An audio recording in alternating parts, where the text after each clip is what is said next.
I'm Kent, and this is another Weekend Adventure Rides gear review. Today we're going to look at the Thermarest Ultralite Cot. Don't go anywhere.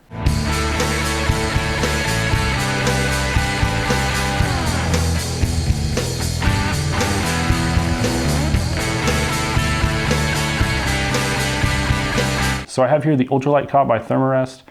Now they make two different sizes of this cot, a regular and a large.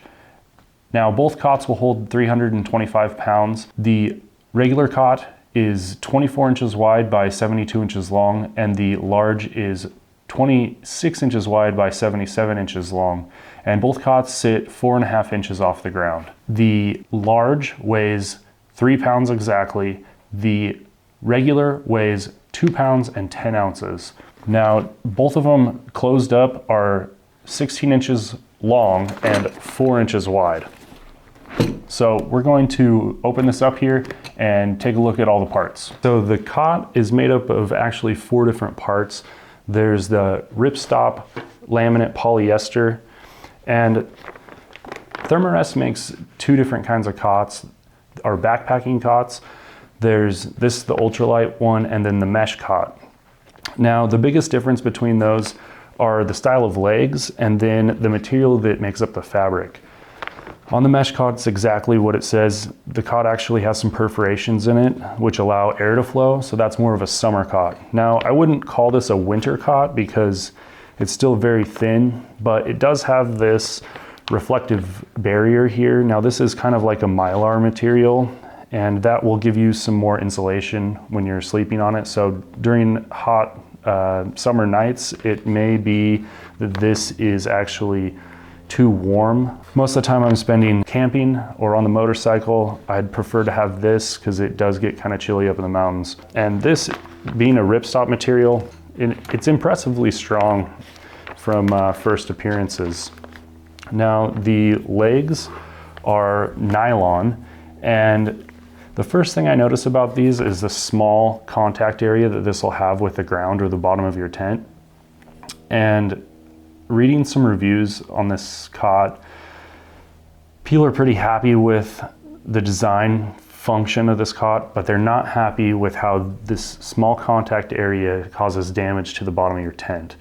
Now, in order to fix that, I'm going to be using a self-adhesive pad on these, and you can get those at any hardware store, and they're made for the bottom of chairs. So I'm just going to stick those on there, and I think that's going to help prevent damage to the bottom of the tent.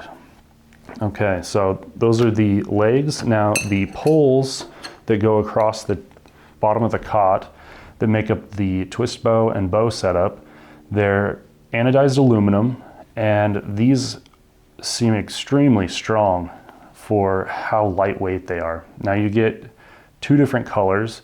The dark green is the male pole, and then this light green yellow color, that's the female pole, so those will go together. And the last piece would be the rails that run along the side. Now these are connected by an elastic cord, so you know exactly how they go together. Pretty simple installation for those. All right, now let's go over how to put together the twist bow setups and single bow setups.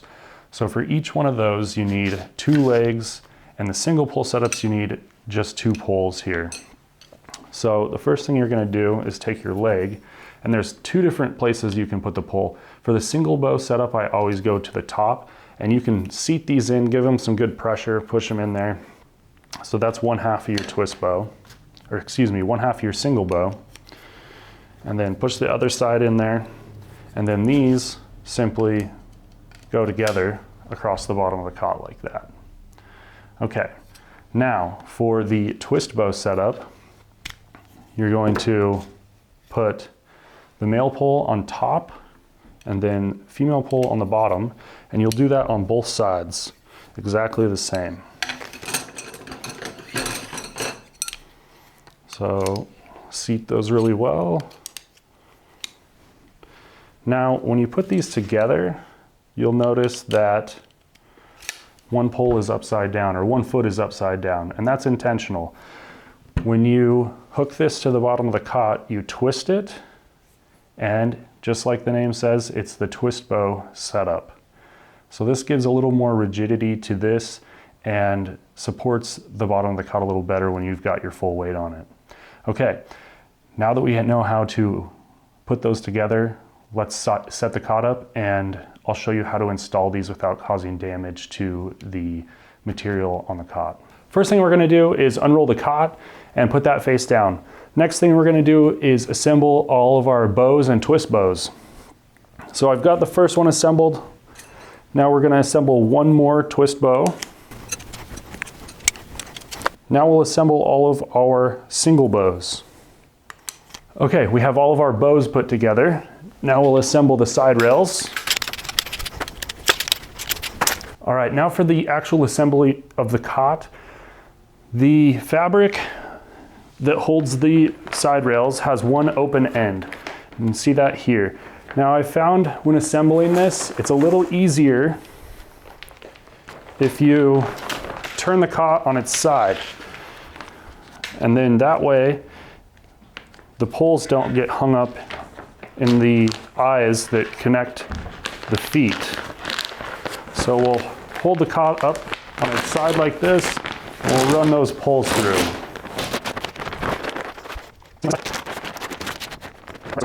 Now I'm going to show you how to install the bows. Okay, to assemble a single bow, you'll connect the leg to the rail on the outside. Then you're going to put the bow together. Now stand on the rails of the cot like this to secure them to the ground. Now you're going to pull up on the center of the bow and insert the leg on the other side. All right, now for the twist bow setup. We have it all assembled here. Now we're going to take the leg and connect it just like the single bow. Step on the cot. Now pull up, twist.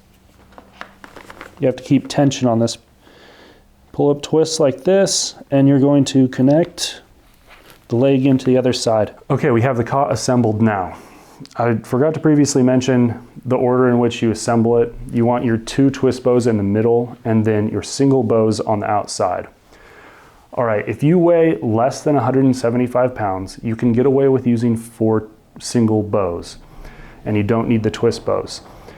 But I would test that at home first, because if you lay on the cot and your body is touching the bows, then you need to add an additional one. In this setup, it'll hold 325 pounds.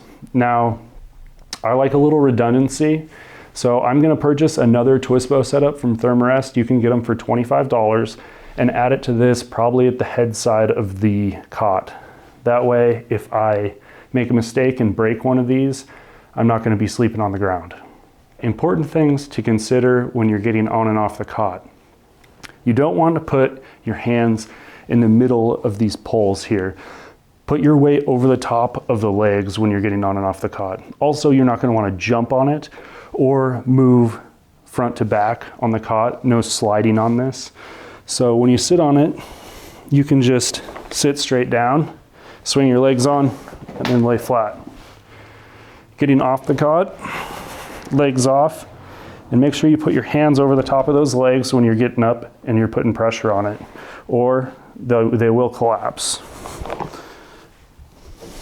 When you lay on this the first time, make sure you can't feel the poles underneath you like I mentioned before.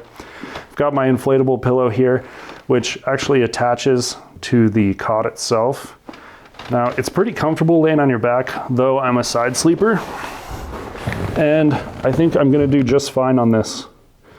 It's probably not quite as comfortable as the inflatable mattress, but there's something to be said about the build quality and the fact that with this, you're probably not going to be sleeping on the ground like you would if your inflatable mattress all of a sudden stopped holding air. So that's the Ultralite Cot. I purchased this for $178 on Amazon.